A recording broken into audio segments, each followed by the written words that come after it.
And a guest on this segment is Laura Fry, who is the Senior Curator of the Gilcrease Museum. Laura, good to have you. Thank you for the invitation. Boy, do you have a great job. I'm very lucky to be working with the Gilcrease collections. Well, before we get into it, yeah. And there's quite a bit to get into, a little bit about Tom Gilcrease. So, Mr. Gilcrease was from Oklahoma. He was enrolled in the Muskogee Creek Nation, and when he was a teenager, as a result of the Dawes Act, he was given an individual land allotment. And I think at the time they didn't realize that land would have any value, but it turns out his land allotment was in Glenpool and turned out to be the site of the first major oil discovery in Oklahoma. So before he was even 20 years old, he was quite wealthy.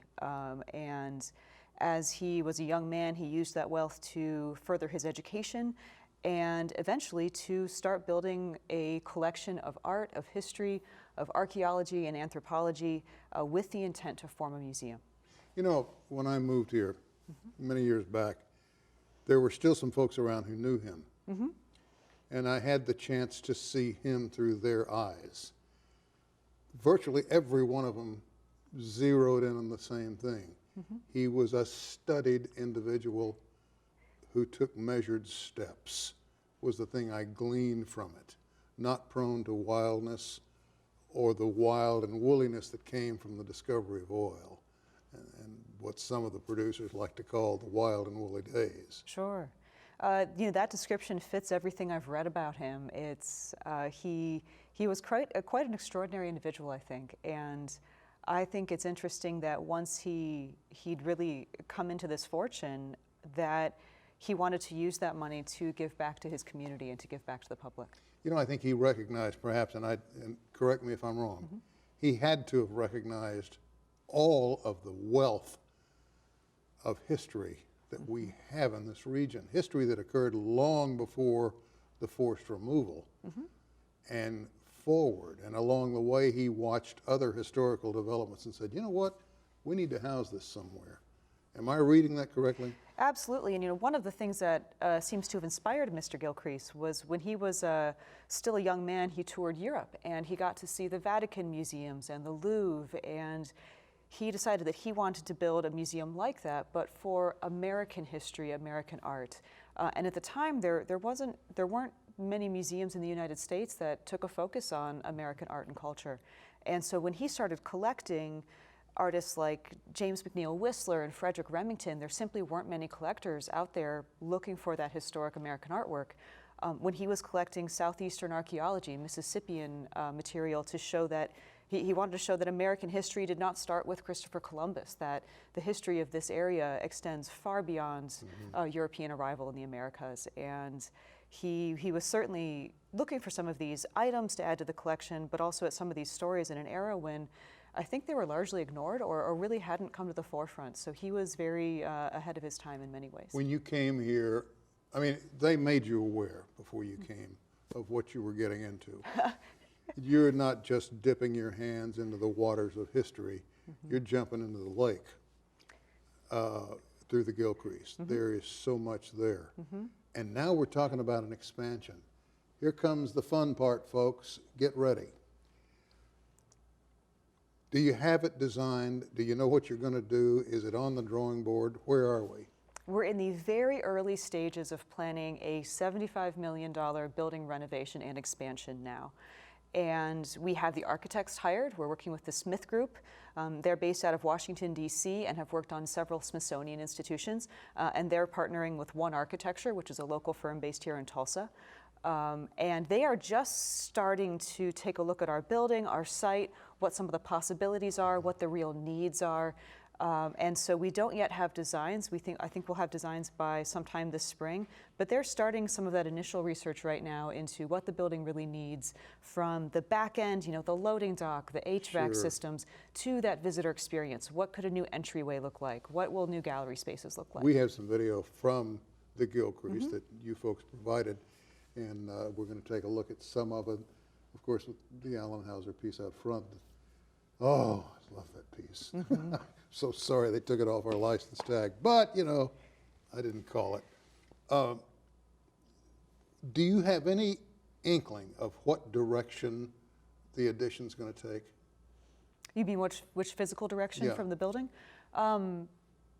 We're open to possibilities right now. At this point, we're really in the brainstorm stage, so we're not taking anything off the table just yet.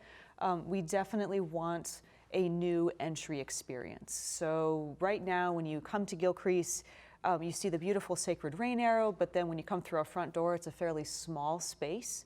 We'd like to change that to make it a big, inviting atrium where you can have multiple groups of school kids come. You could have larger groups come in where it's a much more inviting space and something where we could host events, or possibly somebody could rent it out for a reception.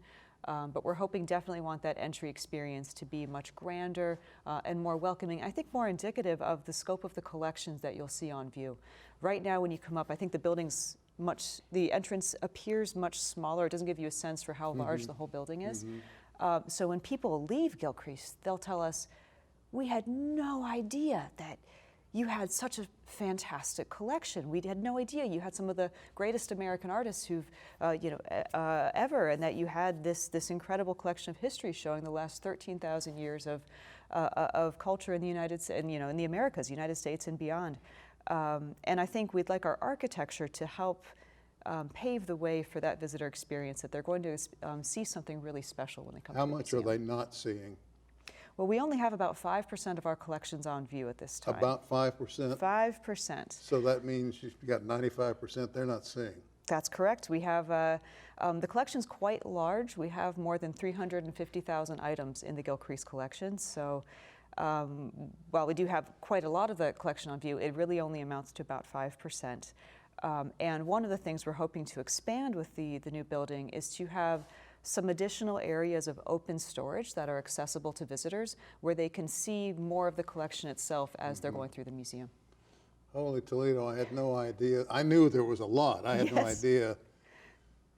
I'm just seeing a thumbnail sketch of what's out there.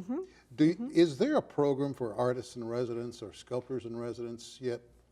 That's something that we've discussed as a future opportunity. We don't really have the facilities right now to host an artist in residence program, although that was part of our institutional history. When Mr. Thomas Gilcrease was alive, he hosted 3 different artists for residence programs at the museum, Willard Stone, Woody Crumbo, and A.C. Blue Eagle. And that's something we'd love to revive at some point. Well, I knew 2 of the 3. Yeah, we have recently started a scholarship program to invite scholars to give grants to invite scholars to come to work with our archives, to be basically scholars in residence, and to do postdoc programs. So that is just starting this year, and eventually we'd love to expand that to the arts as well. I think I have to tell you, you are in one of the most enviable positions I've ever seen, because you're on the edge of history being written about history. That's our goal, and what we're hoping we could do with the collection at Gilcrease. I think the collection's far more varied than I think a lot of people realize. We're probably most famous for our collection of Western American art. We have beautiful collection of Western art, but there's so much more. We really have artwork that shows the entire continent, from Canada to Mexico. The archaeology collection at Gilcrease covers the whole North American continent. We've got really such an incredible range of cultures and histories there that we're hoping to explore some of the lesser known areas of the collection and tell a fuller story of American history and culture. Got about 30 seconds. Hours, date, when are you open for the folks that haven't been there? So Gilcrease Museum is open Tuesday through Sunday from 10 a.m. to 5 p.m. And we have a great slate of exhibitions coming up this fall. Just this Friday, September 13th, we're opening a show called Dorothea Lange's America, looking at some of her original prints and photographs. We're out of time. Thank you so much. Will you come back? Absolutely. Got to have this child back. That's all the time we have for this edition of Perspectives. Thank you for joining us, and we'll see you next time.